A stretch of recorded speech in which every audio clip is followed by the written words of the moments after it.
Meaning of immature. Immature. Immature. Immature.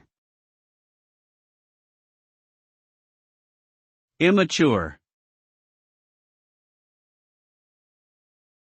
The word immature refers to a lack of development or experience, particularly in the context of personal growth or behavior.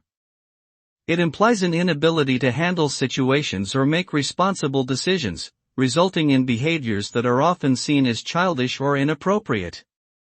Those who are immature may struggle with emotional regulation and may not understand the consequences of their actions.